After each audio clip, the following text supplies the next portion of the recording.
Hi everybody, and welcome to the third lesson of our Python Basics course.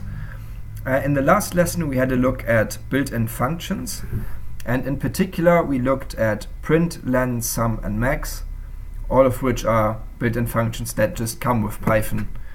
And as such, built-in functions are the first sort of tool that we looked at that Python as a programming language just provides us with in order so that we may write programs with that tool. Now, one thing I'd like to talk about, even if just briefly, is programming languages in general. In the last lesson I mentioned there are different languages in widespread use. So there's Ruby, there's Perl, there's JavaScript, Java, C, and a bunch of other ones. Now, all of this, and Python of course, which we are mostly concerned with here, some of this can sort of seem like magic, you know? You sort of write a program into a program file like we do here. You can execute that program and magic happens and something turns up here in our output. I want to talk a little what actually happens in between, what's actually going on, which relates to the way that programming languages actually work. Now, what happens if we execute a program, which in Rapid.RT we do by hitting run?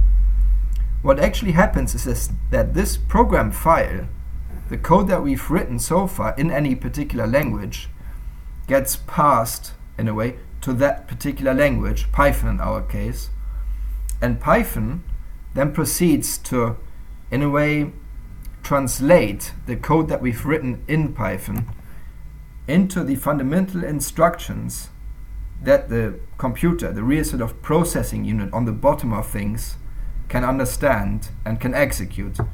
And this instruction set that Python generates based on what we write in our file is then passed to the CPU for execution, CPU being the processing unit. So that's the role of a programming language. The programming language is in itself a piece of software that sits between the code that you write and the computer for execution. And when you write your code in a language and you execute it, what happens, that code gets passed to the language. The language does a kind of a translation process of the code you've written into the instructions that the computer can execute. And these instructions are then passed to the computer for execution. That is what happens. Obviously, there's a lot more detail to this. This is just sort of the highest level abstraction. Yeah, but I think it can sometimes be useful to know that, because otherwise you have a feeling that there's something happening that you don't really have any insight into. Well, one thing that this implies is that the programming language itself is a piece of software too. Namely, it's a piece of software which takes in a program file, like this one that we've written here, translates it into some other instructions which the actual computer can understand. So a programming language like Python is in itself software, and which means there are people writing that software. Right now, like, there are many people working on Python, and so that's one thing to realize, that programming languages are themselves pieces of software which are man-made, you know. Oftentimes you can sort of fall into the idea of thinking that they're just sort of a given thing, like, you know, air or gravity or something, that they just exist. But in actuality, they are things that have been designed by people. And maybe one piece of trivia here that could be interesting: Python has been designed by a guy called Guido van Rossum, who is Dutch, and I think he released the first version of Python in 1991. And in case you're interested, Python, the name, doesn't have to do anything with the animal. It is based on Monty Python. So that's where it comes from.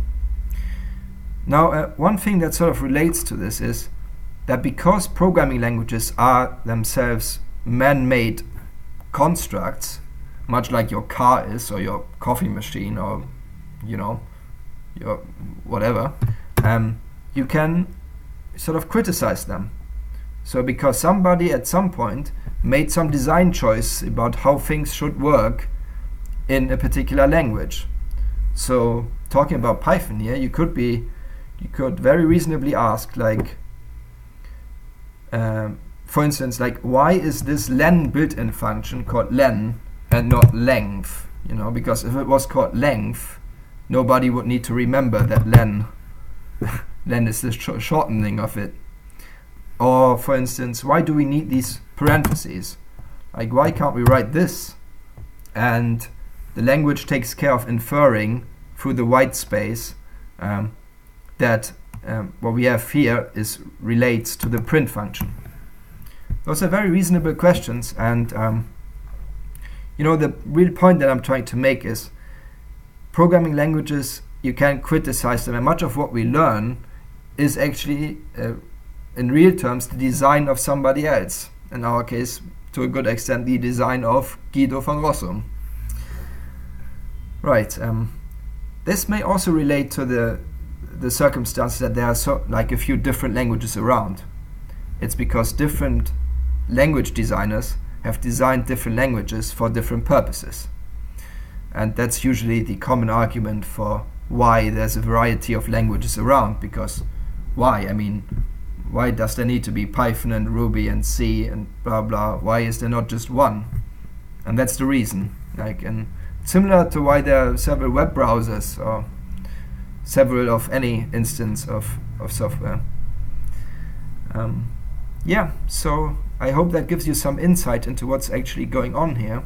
What's happening is we are writing Python, and if we execute that, Python is doing some translating in the background for the computer to eventually execute our instructions. Now, one thing that I would say is you can obviously now dive deeper into what's actually going on behind the scenes, how languages do this translating process, how on the most fundamental level the processing unit of a computer does what it does. But I don't think that's strictly necessary. Like, you know, for instance, an architect may do a pretty good job designing a house without knowing too much about the chemistry of concrete, for example. Or a painter may draw a pretty good picture without knowing much of the chemistry of graphite. I don't know, I'm making this up. But the point is, that in order to use something well, to compose something, there's a limit to how much you really need to know on like you don't need to go to like the most basic level. Obviously you can if you're interested in, I'm just making the point that it's not a strict necessity in my opinion. It also takes a long time to, like, each of these things, languages and CPUs, processing units, are their own subjects. So if you want to get good at them before you write some code, you're going to spend months and months. Now, yeah, I hope this was overall helpful, and now in the next lesson we are going to dive back into the actual bits of Python, and specifically we are going to talk about these things in double quotation marks, which are called strings, and which are quite important in Python and, as far as I know, pretty much all other languages that are in major use currently. Alright, I think that's it for now. See you in the next lesson. Bye bye.